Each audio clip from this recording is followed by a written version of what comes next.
Hello, I'm here with Lorna.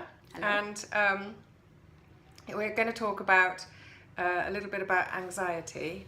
And the reason why I'm still going to do it, even though I'm feeling a little bit of anxiety at the moment, is because then you'll know that it's genuine, and sometimes it's not easy to do things, but you just power through and do them anyway.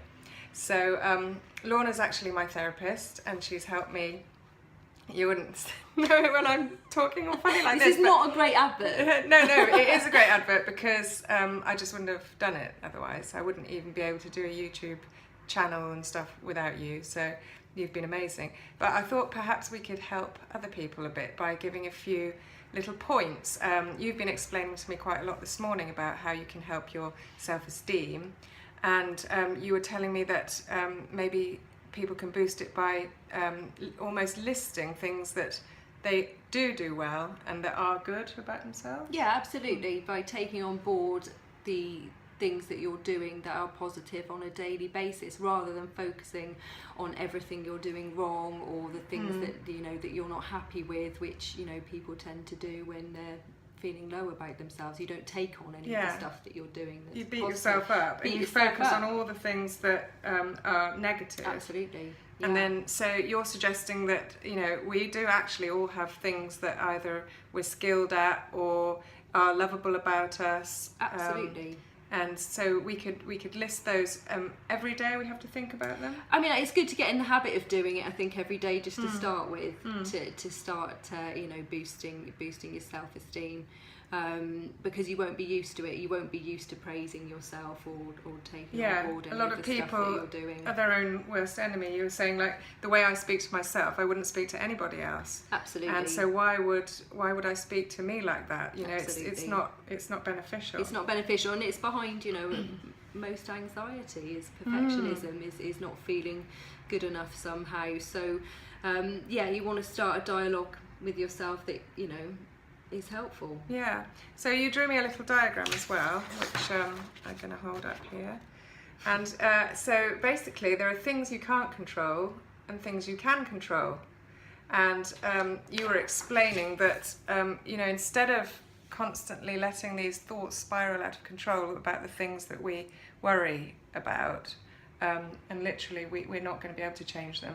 So you wrote in the middle all the things that you can control, which is more like your own behaviour and stuff. Yeah, that's it. The more we focus on what we can control in a situation, the easier we're going to handle it, and the less anxiety we're going to create.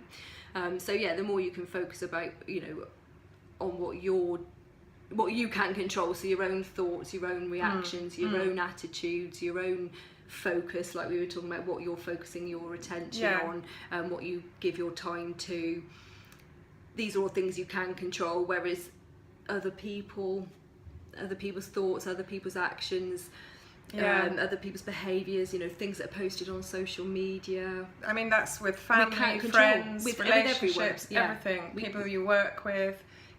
Sometimes people get very upset about other people's behaviour and they take it on, don't they? Yeah. But really, sometimes it's not your issue, and you could think to yourself, that's not my bus to drive. Exactly, and take control of the way you're thinking about it in a more helpful way, or do something to take action. If you are worried that a friend's, perhaps you're thinking that a friend is falling out with you or something like that, and you're worried that they're thinking, go and ask. Yeah. Take control. Do something about it, and you'll find out probably. Sometimes, with all these methods of communication, we sometimes might think that someone's ignoring us, aren't we? Because they might have seen the message and not replied, and social media tells you if someone's read it. And so I know that people do worry about that. They think, oh, the person's ignoring me. And in fact, they're probably in the middle of something else, or they've got someone with them, or the phone rings or something. And there's probably a very good reason for it. Absolutely, and focusing your thoughts around all those things are just things you can't control. They'll get back to you when they get back to you, won't they? If you're worried, then ask them. Yeah. If you're really that worried. And if they're a good friend, they'll be honest with you. Yeah, absolutely. And it'll be worth maintaining your friendship then. Whereas if they haven't got anything to say about it, then probably you weren't matched anyway. Absolutely. Yeah.